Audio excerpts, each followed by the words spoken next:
Welcome to an official Apple podcast presented by the Westport Library.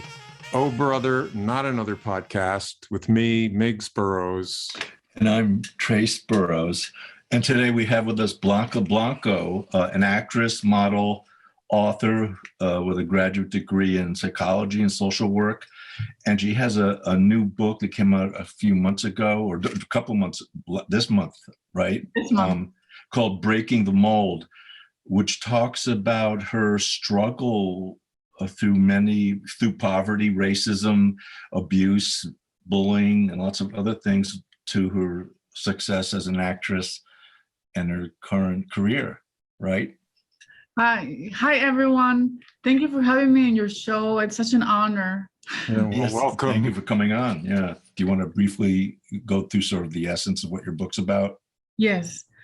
So I wrote my book during the lockdown, and I just thought it was the right time to release a book like that because it covers many areas like that are happening right now that are getting actually worse with the pandemic. And I just thought we need more stories of hope.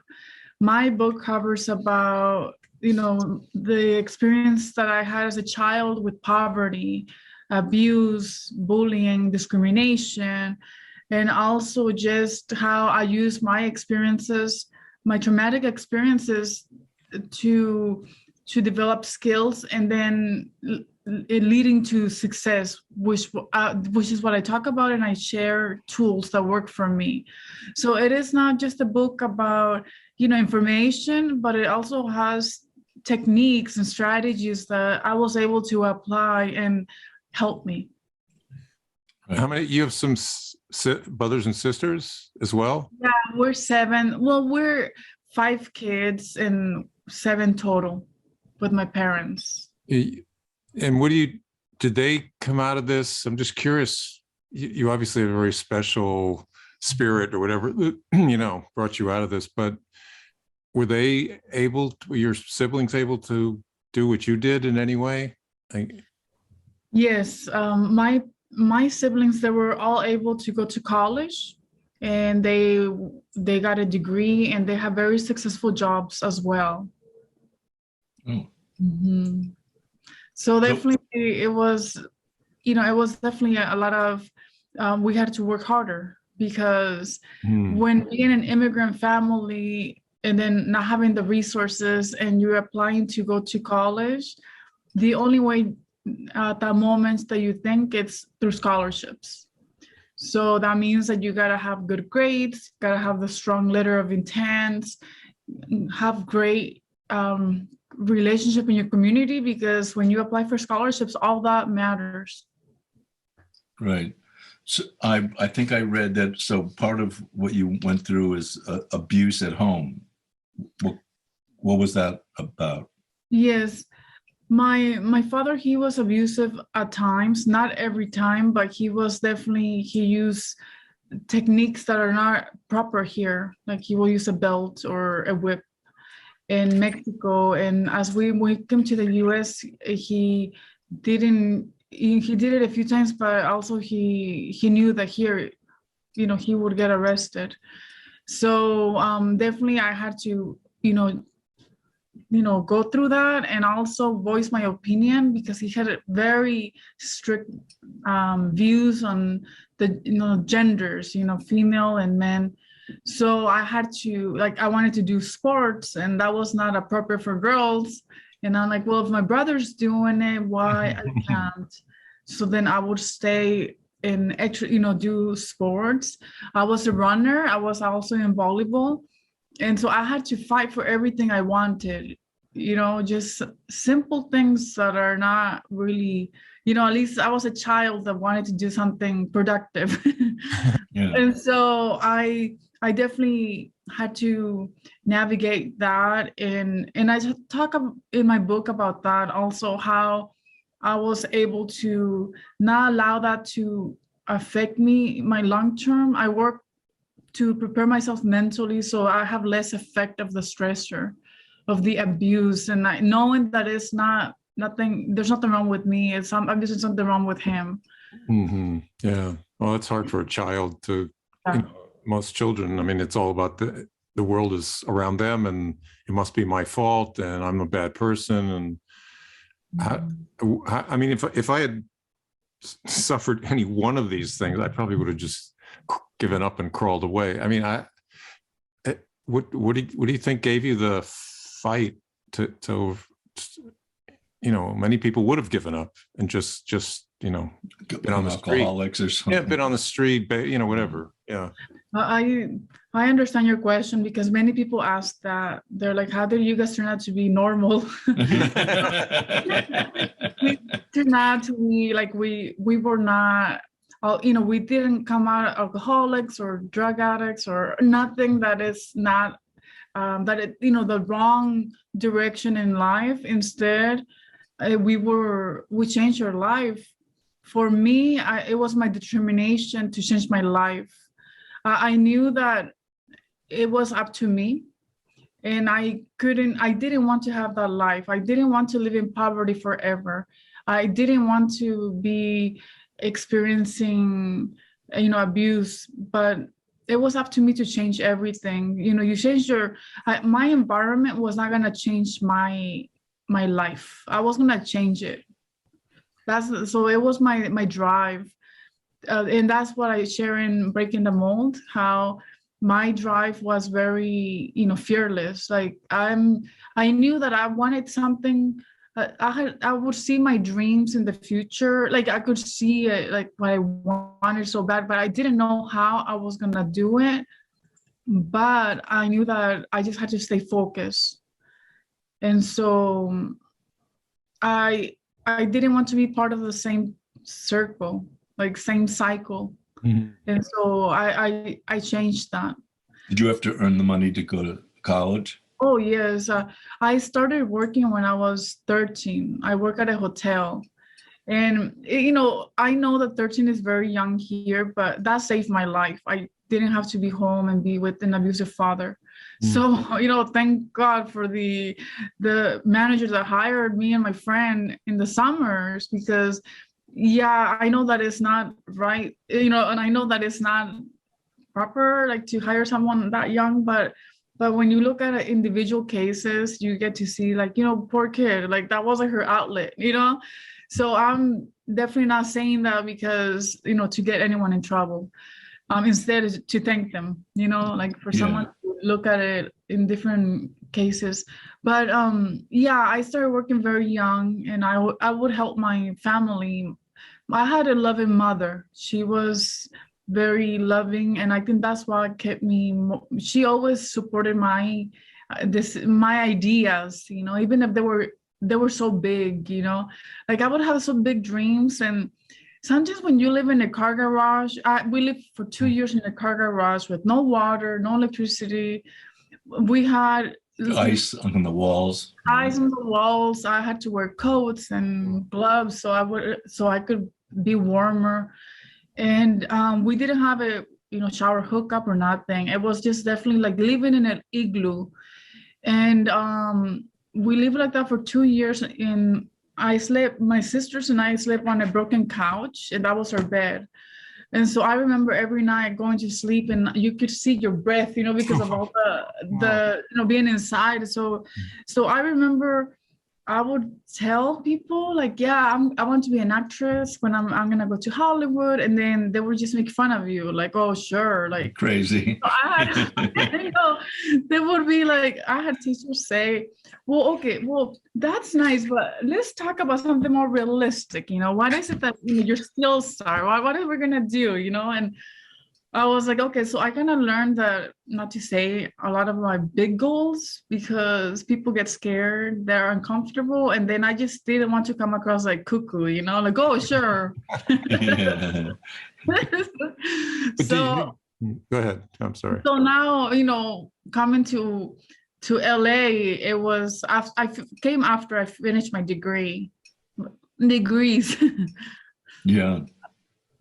And did you? I'm just curious. Was wanting to be an actress, was that a fantasy you created, just a fantasy life so you could escape, your reality? Or did you really think you wanted to be a working actress? Sometimes, Yeah, definitely. It was acting was an outlet. I was able to be in someone else's life for a brief moment, but also I just felt like I was alive when I did characters. I just had that passion and, that spark. And it just didn't feel like a job. It just felt like a hobby. Like, well, I mean, like, it just felt like it would be a fun hobby forever. So I wanted to keep, feeling that. So, I throughout the years, I would do acting just at school or in the community, or short films when I was in college. And it just kept building. Like, it was definitely like the spark was there, and I knew that was for me. So you did, while in college, did you do some, belong to the theater group? Did that come after? Yeah, when I was in college, I took classes that were theater classes and then just acting classes. Mm-hmm. I did some short films, and I just knew I wanted to be on set. I wanted to, be in that life, like that was for me. Like, it just gave me so much excitement. Right. Didn't you do a short film about children and immigration, something in that sense? Oh yeah, that was like a long time ago. Yeah, I did it. It was like it was about immigration and children, but it was one of my first projects, and it was just, I just felt I wanted to target like the issues that I went through with as an immigrant family. We have the language and cultural barriers, but even though we had that, we were able to take steps so we can function in our new environment, and also to integrate into the new culture, but not to lose our identity, because then that creates low self-esteem. You don't know who you are. Mm-hmm. So we definitely, I know I began learning English when I was in Washington, and I was definitely not very good in the beginning, so I will get bullied about that. But, I still kept working at it. And I just wanted to share, my mom, she eventually, went to college to learn English, and she got her citizenship, and she sent me her ID card. She got that when she was older. So, people, it was like the time that she did it after she raised all her kids, and after she, was able to have the opportunity to go to college. So people, when you hear stories about like immigrants are not trying hard, they're just trying to survive. Oh, yeah. When it's the right opportunity, people take it. Like that's what happened to my parents. And so my mom, she became a citizen, and she was very proud of it. So your mom passed away recently, right? Is that from COVID? Was that what I know? It was not from COVID, but definitely I went through a lot of challenges because of COVID in the hospital. So my mom, she had a heart failure and kidney failure. And it was very difficult because it was out of nowhere. She's terminal. So I went and I flew, and I shared that in my book, the whole process of getting the call to helping my mom in the hospital, and how I was able to be her advocate because she was going through a lot of challenges there. And then talking to my family about hospice, because I had hospice experience for 4 years. I did that.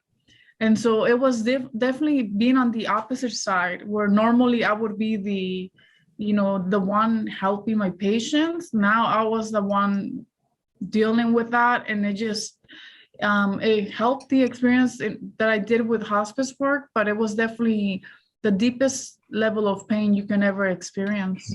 Yeah. And so, but I shared also what helped me to get by, like to help me get through it, because you gotta start doing your work also. You have to, go, grief is a process for sure. So I shared about grief. You also said while you were a hospice worker, you were working as an actress at the same time. And, people view Hollywood, as kind of a superficial, I mean, people are talented. There's talent obviously there, but the whole glitter and everything of Hollywood. And was that difficult to go from life and death situations and then go to an acting job where you're, I don't know, you might have been playing, I don't know, what kind of roles, were you going back and forth? Well, definitely, that's exactly what I went through, because when I moved to LA, I realized I needed to get a job until I can get my acting consistent. So, people come to LA and they either do waitressing or waiters or any type of job, because at the same time you gotta pay for your classes, you gotta pay for your workshops, for your headshots, everything. So I decided to use my degree. So I did hospice work, and it was very hard because I would go from talking to a family about giving the news to the patient and the family, and very emotional. Nobody wants to hear your parent is dying, or your sibling or your mom. And then I will go from there to my audition or to, the set. And definitely it put things in perspective of what is important to me, because it is I can tell you, in the beginning, I had issues with a lot of the, how superficial the industry was. I felt I didn't belong here. But then I thought, well, I never really, care about fitting in. I always wanted to create my own, be my own leader, So I'm gonna put up with all these superficial people and put them on the side, I don't know, I just, with time, you start meeting quality people that are close to your core, and also your, values and beliefs. So then you're able to meet the right people. But it took years to get to that point.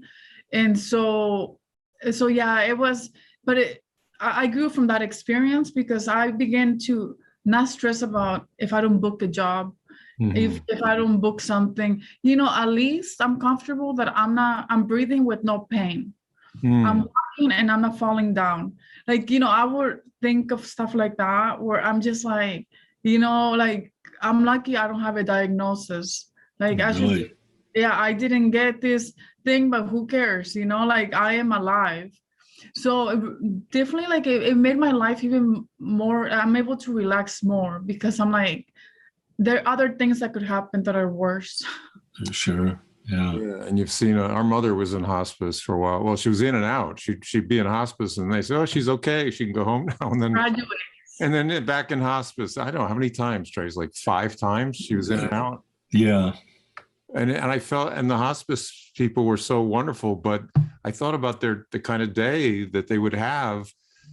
They never knew if they were going to see their person again, their patient again, and they go off and they might see 3 or 4 people a day. And yeah, definitely. You kind of lose hope when I started doing hospice. It was weird, because in the beginning, that was a new territory for me. The end of life. That's not an area that a lot of people can handle. I know for me, the first 3 months, I was like, I need to leave this job. This is not for me. But I'm also, I wanted to, when you read a book, when you don't think you like it, but you give yourself 100 pages until you can stop reading the book, or until you can put the book away. I did that with hospice. I'm like, okay, I need to try at least a year. I cannot, give up, because it's hard. It's not hard it's just emotionally hard. And so also I thought I need to work on this myself too. So I try to just work on myself, what is it that is making me very uncomfortable? Well, nobody's comfortable with death. Okay, so eventually, I ended up doing it for 4 years. But yeah, definitely I learned a lot from that experience. And why did you pick that hospice? That's a real intense. After all you've been through, all your hardships. Well, maybe that strength gave you the strength to deal with, but even deal with something like that. But still, why did you choose to do that? Because that's something I could never do. That would just, I know. I just thought it was. I have worked in therapy for many years. I have worked with children, with babies, with adults, first-time parents, all areas of, mental health. I have worked. So I thought this area I haven't worked, so I'm gonna try it because I want to, that's important because I'm also not very comfortable with death. I haven't lost family or anything. So I want to understand like the process and stuff. So it was more for self-discovery, finding, finding more about myself, and then at the same time learning new skills. But it was definitely, I mean, everybody would say like even my mom, like that's like a very, because I remember you have every day there's no more hope. Everybody's gonna pass away. And so I just had to work very hard to know that's not every day in my life, that's just like that type of work that I do.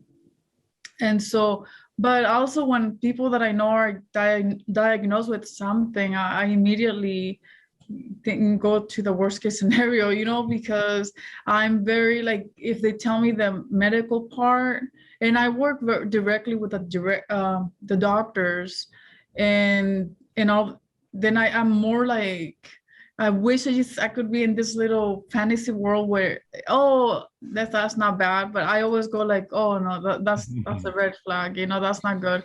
So in a way, I just, made me more aware. And sometimes I just wish I was not really aware of it. So I could just like when I was dealing with my mom and they were telling me like, oh, this is what's going on. And I already knew she was gonna go on hospice, but I didn't tell them, like, I don't want to be negative, but I didn't siblings like, look, it's getting to the, that's what is gonna happen. I just pretty much just allow the process to go through. And I just, help my mom with her wishes. She knew that she could talk to me about her wishes without, if she talked to my siblings about it, they would be, like, Mom, you're gonna be okay, especially my older brother. But with me, she would be like, Blanca, I need to take care of this and that before I go. And I'm like, okay, Mom, I will write things down and I will work on it. So then she will be okay. So she felt comfortable knowing that she could, I think because of my experience with hospice, that she knew that I knew more information that from my experience, but we never talked about it. But she could ask me for, specific questions about like her funeral and stuff that she couldn't really tell my other siblings. It's almost like you were sent on that path to ultimately take care of your mother, I know that's the same thing that I think, because I'm like, that experience prepared me, because I knew what to expect, the process, as far as like, everything that we're gonna go through, the changes, everyday dynamics. And I knew like we were gonna have issues with the family, because when people are on the edge, like imagine 6 people on the edge, it's gonna create a lot of dynamic issues. And so I knew that what to expect. And so, but the emotional part I also experienced, but I knew that was part of it too. But and you're never prepared though. Like, it's like, wow, like the glue of your family goes, and that's something that is I guess, that's what grief is. Grief, it's like love with nowhere to go. That's yeah. Okay. I'll just cry for a minute. Yes. Can we talk about your acting for a little bit? Take this off, can you? Yeah, it's definitely so we can talk about my acting. So I'm super excited because I'm gonna be doing season 2 of Tales of Tales, and I play Lola. It's like a drama, thriller, and suspense. It takes place like in a nightclub, and there's a crime, and my character, she has information about the person that created the crime, but she's also like afraid of risking her life by saying that. So there's so much suspense and emotions that go through, and she helps her family and is a strong female, but also she is been on the wrong side with certain people that's why she is where she's at, but she's working very hard to change her life. And so I just enjoy developing that character. Is it a feature movie or a TV show? Oh, it's a show. It's on Tubi. Tubi. Is Oh like- yeah, I've watched stuff on there. Yeah. So yeah, that's I'm excited about that. And then also another thing that I'm excited about is I won a Best Supporting Actress Award for Betrayed, and I was the antagonist. That was my first antagonist role. Were you attack? You were evil? Were you evil or just a mean person, or what were you? Yeah, I was very manipulative person, and Yeah. also very like she was strong, but also she had a lot of issues. So developing the character was fun, because it's like I like to do characters that are different from me. As far as I like to, on a daily basis, I like to, I try to stay calm, do things that make me, keep me content. Like I do my routines in the morning. I like to go to the gym. That's very therapeutic for me. And then just, try to be, as relaxed as much as I can so I can handle when I have life stressors. And so, when doing my characters, I like to do things that are opposite from me, because then it's just like, okay, it's like new characters. Do you have a special way to prepare for a role? Do you do any? What's your process?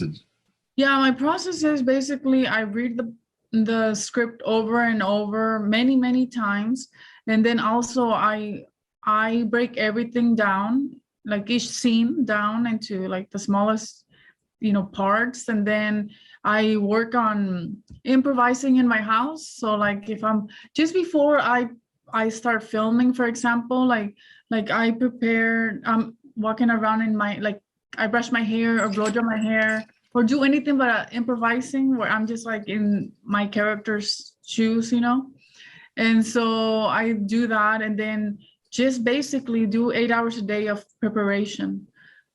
Like do the lines, then also work on the intention, what is my objective of each line, of each scene. All this, it takes a lot of work. And I know that I know my sister, she was like, wow, I didn't realize it took a lot of work to, do a scene or a movie. I'm like, well, yeah. And I'm like, I was a good student at school. Like I was a 4.0 student. And I applied the same idea here, but it's not the same thing, because you could, prepare and then you can go there and do very good. But still I go prepared, and I bring my best to it.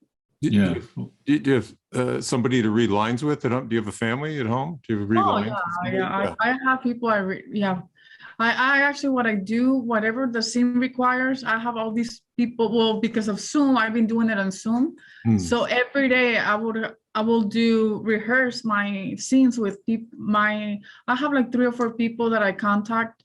They're readers for me. So whenever I need help with creating a scene, and that's preparation, that's before I go. So by the time I go to the set, I already done the scenes, but on my own.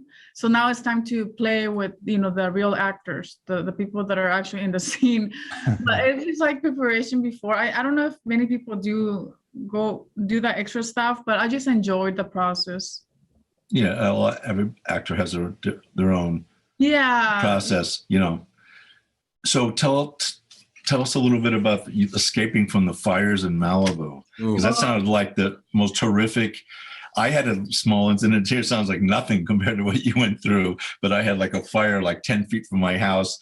It was just like a foot high, and I ran out the door and got in my car and took off, and I was terrified. And but it was like your car was almost engulfed in flames or something. Yeah, and I shared that in my book because it just felt like Armageddon. Like I remember, I am alive because I'm a morning person. Like I am a morning person. You know how they say early bird? Yeah.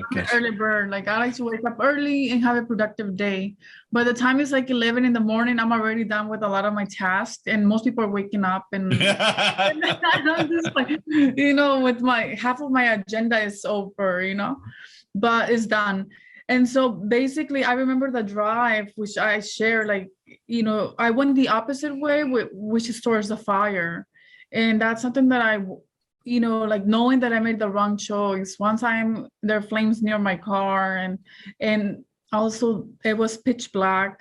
And Oh, I could see it was black, but then on the right, so you see like the red, and so I knew that I had made a mistake. But I had to work on my, to feel secure, even though it was not a secure environment. So I did work on, deep breathing and some techniques that I share. And also I had my little bunny with me. She was like this small, like 4 ounces. And so she was, I was able to, bunnies, I don't know, she's my bunny pet. So she's not like a wild bunny. So I had her since she was like 2 weeks. Yeah. And so they really, like, they can feel human emotions and it affects them. So I had to work very hard not to make sure I take care of this little bunny, because they could have heart attacks. Oh, wow. So geez. I know. So I use that responsibility of, petting my little bunny and just, letting her know she was going to be okay. And I think I was pretty much talking to myself, but it helped me to calm down and we got through it. But I think that I think that's why, like, I just got her like 2 weeks before. I think maybe that's why, like, It helped I was you. supposed to have her because to get me through it. Because it was like I had like an anxiety attack. So there were no police or firemen like directing, like go down this road and do this. No, well, the thing is that I was actually surprised because in the morning I didn't live far from the fire station, but I didn't hear any activity. I thought it was an accident. So I was going towards Santa Monica, and then I wasn't moving, but I was going to a meeting, So then I just turned around, and then my neighbor said, "Oh, well, did you hear we've been evacuated 3 hours ago?" And I'm like, "Really?" Like, it was so like beautiful blue skies and there's no smell. I'm like, what is going on? And then he says, "Well, there's a fire coming our way." And I was like, I immediately went into the house. And I mean, all this I explain in my book, but eventually after escaping, I was able to go back maybe a few weeks after, and everything was gone. So, but I knew that I've been through worse before. Like at least I had experience and knowledge, and now no one can take that away from me. No, it's amazing what you've been. I mean, do you ever look up and go, why me? I mean, one thing after another, it would defeat. You're lucky, also had bad things, but overall lucky, really, right? Yeah, I mean, I think, it was like, I guess it was very lucky because definitely in a second the fire changed. I didn't think, it was gonna get to my place. I'm like, oh, what are the chances it's gonna get to my place? So I just took my legal documents just in case, and I took a couple pairs of clothes, just like, not even like just regular clothes, like to go to the gym. I thought maybe like I will come back tomorrow. I was still very like, in denial. Yeah. Wow. Well, where can people find your book? Amazon, other places? Yes, my book is at Barnes & Noble and Amazon. And then also in some bookstores in LA, but those are the 2 places where you can just order it online and you won't have a problem. Is there anything else you want to, projects you're currently doing you want to mention or plug? Yes, I have, I did a Western this summer, Eye for Eye, and it's going to be out this year. And it's my first Western, and it takes place in 1800s. We shot it in Montana. It was great. I really enjoyed doing the 1800s style, the period movie. And so, that's another project that is coming out. So. Excellent. Well, you're an inspiration. It's amazing what you've gone through and how well you've succeeded and dealt and turned it into something positive. It's Breaking Bold is your book, right? And certainly describes you, what you've done very well. So. And also, I just wanted to share with your listeners that, challenges make us stronger and not weaker. So it's like every experience that we have, you develop skills. No matter what the situation is, but you develop you're able to adapt. That's a skill. You're able to gain strength and determination. So if you're experiencing a lot of stressors, just know that you're learning and you are building skills. And so that means that when you're faced with similar situations in the future, you're gonna be prepared. Hopefully, yeah. Yeah, well, if they read your book, they will. I think they should. I want to. Well, thank you very much. Thank you so much for It your was- time, and I'm looking forward to another interview. Yeah. Absolutely, anytime. Thank you. Thank you. Bye. Bye. Bye.